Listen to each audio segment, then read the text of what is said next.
one time I had a boss that lived in New York, and I had to go visit him.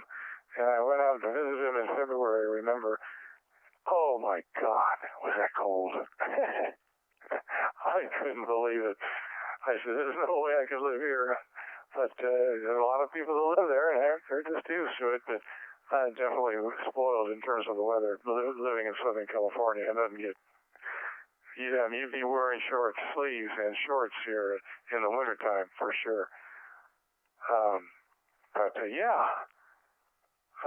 Okay, well, I'm glad that you came back. I appreciate the contact. I'm just getting familiar again with D-Star. My brother wants to get into it, and he wants me to explain it to him, and I got to remember it myself, although I guess I'm able to operate on it, but I remember we have several local repeaters I can contact, or I can hook up with, as well as I got several hotspots, which are a lot of fun, I think, to set up, and they're all set up for use. So, I put a lot of hours in this hobby. Anyway, back to you in Long Island. This name's Larry here. I forgot. Your name might have appeared, but I didn't catch it. Back to you.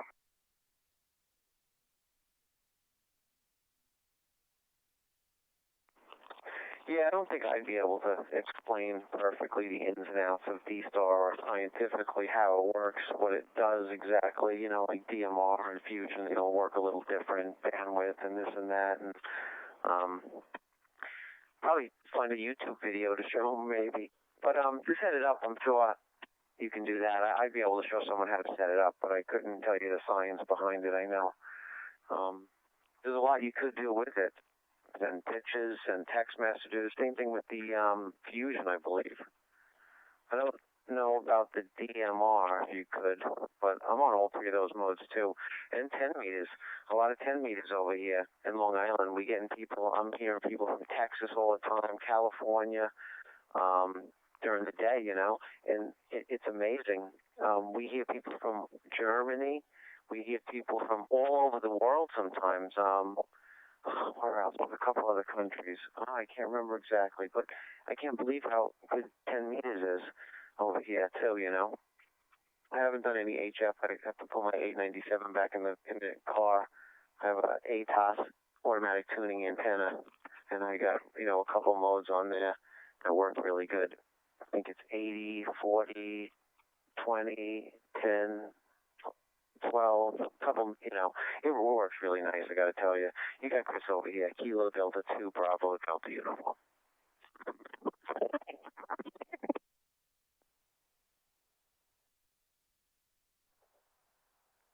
Yeah, Chris, I got your name this time. Yeah, we're just looking at 10 meters, 28.3 to 29.7. I'll have to try that. I haven't really been on 10 meters with my HF receiver. And to see what's going on. I appreciate you passing that on. And as far as the D-Star, yeah, if your radio is set up for D-Star, then I think the way you set it up, there's like, if you have a RT software, then you would set it up there, and there's 5 or 6 lines, which I'm sure you're aware of, all have the same frequency. And then you fill in the spreadsheet with other information and reflector numbers that you want to access. And somehow the radio puts it all together. I guess you could talk on the CQ, the T talk line, or you can talk when you're looking at the reflector line. And I guess, each line has a different memory spot in the receiver. This is a 9700 and works great. God, this is a fantastic radio. But man, the prices of radios have gone skyrocketing. I have a D7TY. My other radio for D-Star. And I think I paid like $4 or something, like low $4s. First of all, you can't even get it anymore. And it's going for over $1,000. Even used, they're $800 or $900. People can't get them. Well, that is a beautiful radio. Back to you, Chris.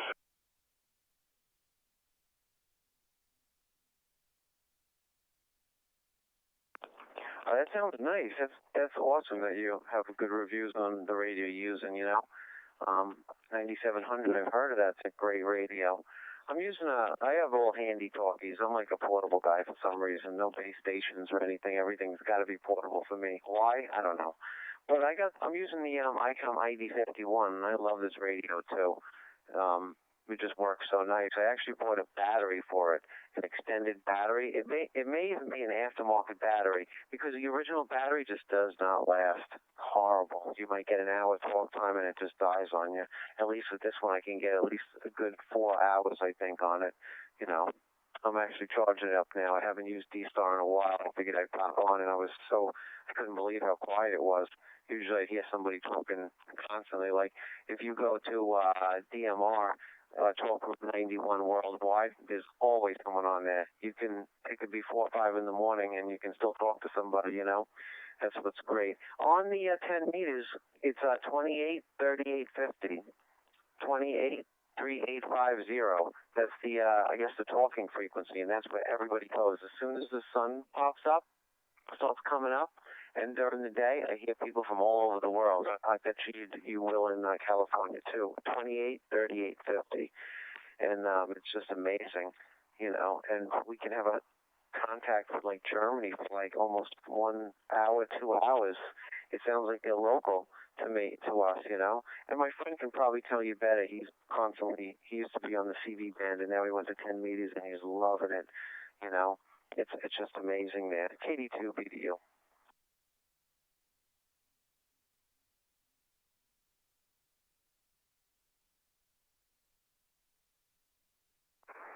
Hey, Chris, can you say that one more time? I can't write because my right arm is broken. But I'm tuning up the HF radio right now, and I'll just go ahead and tune it to it, and that's one way I can remember it. So what is the frequency again?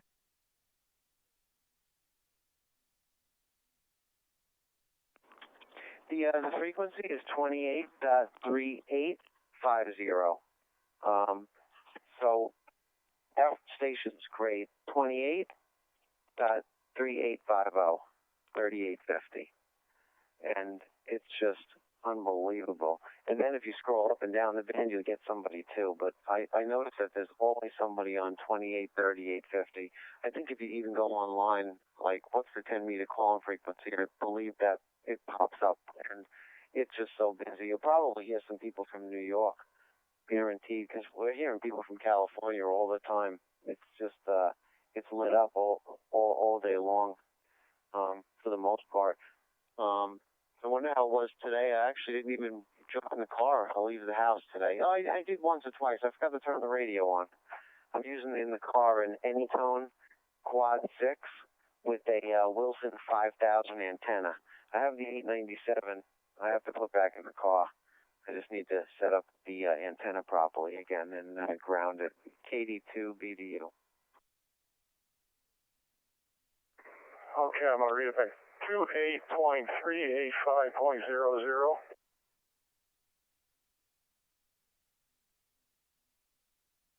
Perfect. You got that right. 28.385.00. Yep, perfect frequency.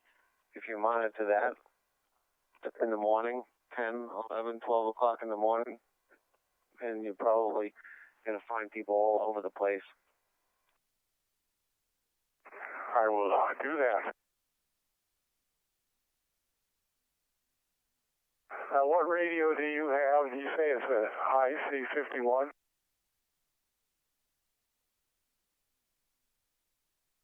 Yeah, I'm using the ICOM ID-51 right now. D-Star radio. A-51, 52 maybe. There's a couple different radios that are out there now. The ICOM made for D-Star. I also have for DMR, I have that MD380. I love that Chinese radio.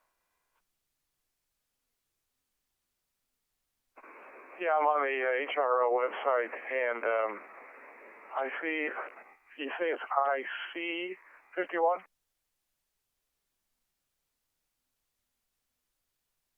Now, this is actually the ICOM ID, India Delta -51. Nice C-store radio. You can put an SD card in it. Probably 2-meter 440. It has a few frequencies in it. It's not too bad at all. Works pretty good. I also have the Yaesu 5D. That's a great radio.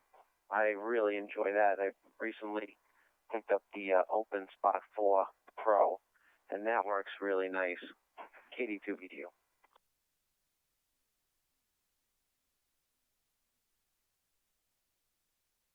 I see an ID-5100. Are you talking about that one?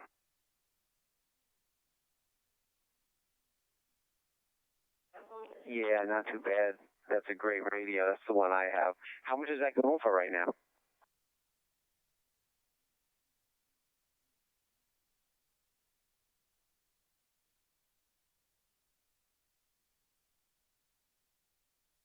The ID-5100 5100 goes for $479, but it's a mobile. That's why I'm kind of curious. You said it was a handheld you have? Back to you.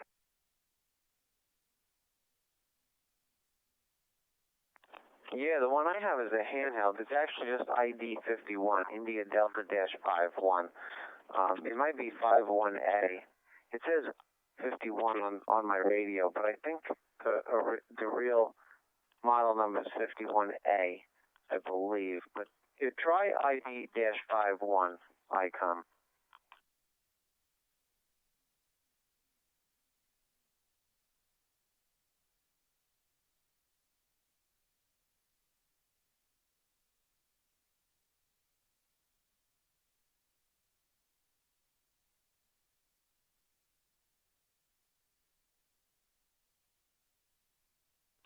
I wonder if they discontinued.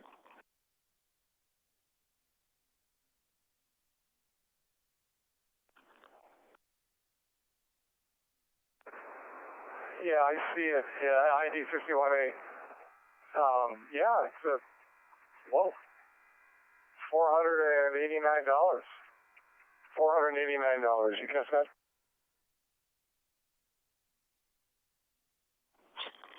That's probably a really good price, because I think I bought mine. It was like, it had to have been close to, I want to say $699.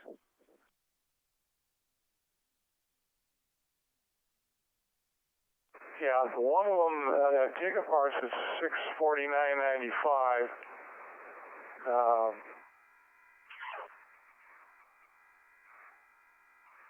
And some of the other places are $489.99.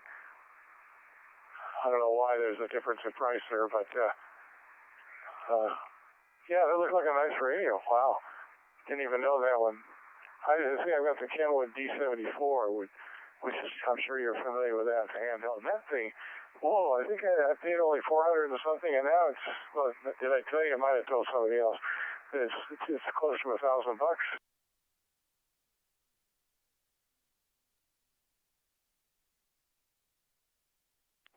I may have had one of those radios once. I think I did. But I had traded it to somebody for a plane, for some type of drone, I think. Or something like that, yeah. It was a good radio. They have a newer version of this ID-51. This is the old version, but still works great. There's probably an updated one, ID-52, I thought I heard. There was something, maybe. Unless they discontinued them completely. I'm not sure, you know. KD2 video. No, you're right. The ID-52A is more expensive. That's $649.95. I didn't notice it was a little different. Where the ID-51 is $489, so it's a little bit more. And it's an upgraded radio, obviously.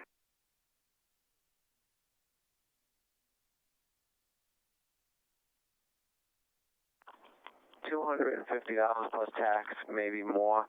I don't know. I would really have to look at the side-by-side specifications on it and see what the difference is, if I needed to get a different one. Because this one has, you know, this ID-51 has the GPS built in and everything already. So I wouldn't know what improvements would be made with the 52. If it's just a battery, then I bought an aftermarket battery for the ICOM IC-71, and it lasts a lot longer than the original one. It's just too thin, you know. Yeah, I would have to see what the big difference was if I was to go purchase, you know, a newer model, honestly. Unless I just had the money and I just wanted to get the best, the latest and greatest, you know. KD2BDU. Yeah, you're just like me. I want the latest and greatest. But I really am in love with this 9700 and the D74. I think I'm pretty well set up with the D-Star. And I've also got a couple of DMR radios and a Fusion radio, and I don't know how many radios I have. I never thought this would lead into buying so many radios. The first radio I bought was an FT60 Yasu, and that was even before I had my technician license. So I bought it just to kind of listen, and then when I would get my license, I could talk on it. So it was kind of like something to stimulate me to learn it and pass the test, and then I eventually passed the general license. So I have the ICOM 7610, which is the HF radio, and that's a beauty. Wow, that was like $3,500, and took a while to save up for that guy. Even this 9700 was, I think I measured it was like 1,400, but now they're called 1,800 or something like that. Things are going up. Anyway, KN6 send it back to you.